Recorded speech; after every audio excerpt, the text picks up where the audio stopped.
Transitioning to a new daycare is a major developmental milestone for your little one. When you are a first-time mom, this experience is really special. Knowing how to effectively transition your child builds a lot of confidence in them and also helps them reduce separation anxiety. Hello and welcome back to that Intentional channel. In today's video, we are going to talk about tips to help you transition your child to a new school, a new daycare, confidently as a first-time mom parenting in a new culture. Transitioning to a new school, childcare for many families, especially when you are parenting in a new culture, is a significant life change that comes with a very complex emotional response. Oftentimes, young children are unable to express themselves in a way or with a language that we can all understand, but they also go through the anxiety of knowing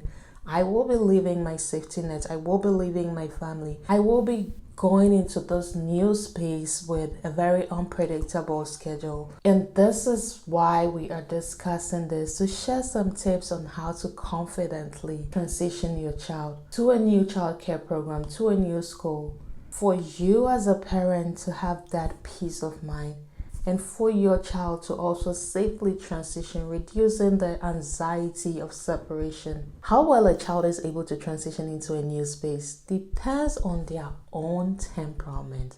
Some kids are slow to warm up, some kids are not. For some kids, the moment you drop them, it's like, bye mommy, see you later. For others, they are going to cry the whole day and throughout the day requesting, I want to go to mommy, I want to go to daddy.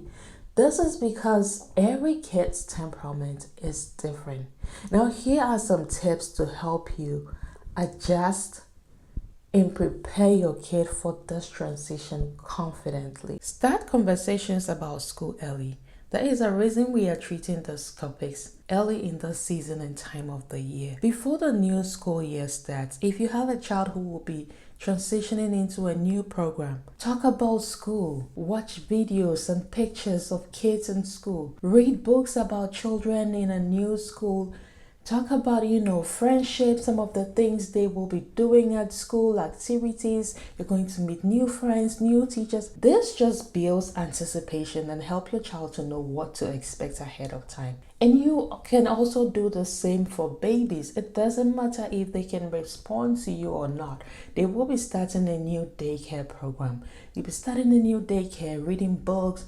You'll be meeting new teachers, new friends. This consciously prepares your child's mind to look forward to it. Another tip for you is to practice school-based routines.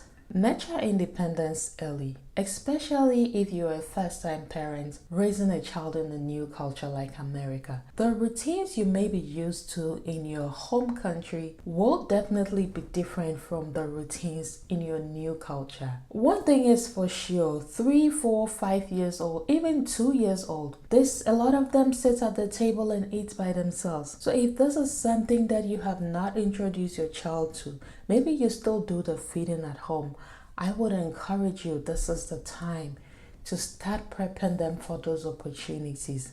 Get a high chair, put them in there, put some food in front of them, let them start learning how to feed themselves, because this is an essential skill that will come in handy when they go to the new program. When they are in daycare, there is not a lot of time for a teacher to sit down feeding your kids. It doesn't happen in this culture. So I encourage you to create more opportunities for a lot of independence. Let them eat by themselves, learn how to put on their own shoes, learn how to put on their own socks. This is very useful for children are going to maybe preschool for the first time, pre-K, kindergarten. There are essential skills that you should start teaching them right from the word go before they get to school. And to learn more about this topic, please watch the video below to give you some perspectives on how even child development differs in different culture and why you should prepare your child to help them transition to a new program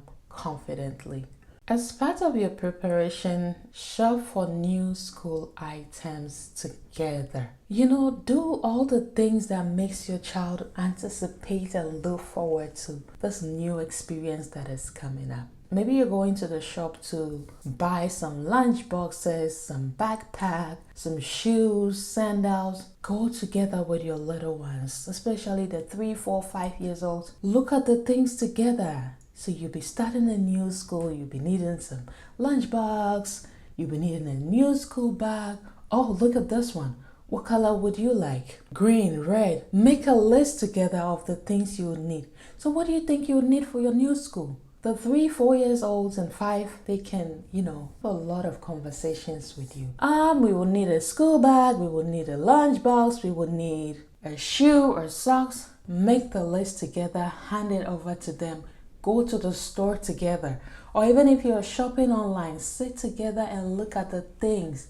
Give them the room to make some choices for themselves. Would you prefer the red bag or the blue bag? Would you prefer the sandals or the shoes? Would you prefer the trousers or this helps them to own the experience, to gain some autonomy in the process, and also to know what to expect and look forward to. So that's another tip. Shop together as part of an easy transitioning tip. Before the final day to start this program, make sure that you've visited the school together with your child. You've met in person or virtually with the teacher. They've seen the classroom.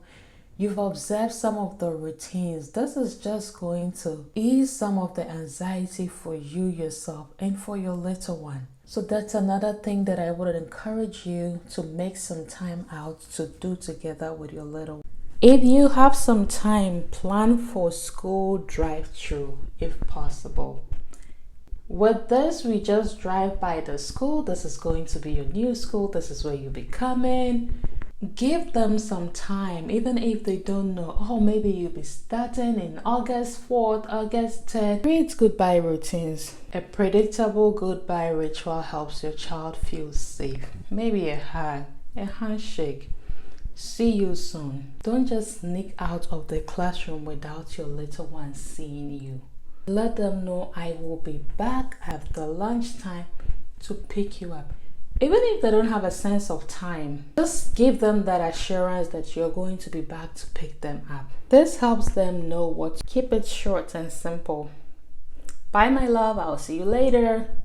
I'm going to be back during snack time. I'm going to be back after lunch.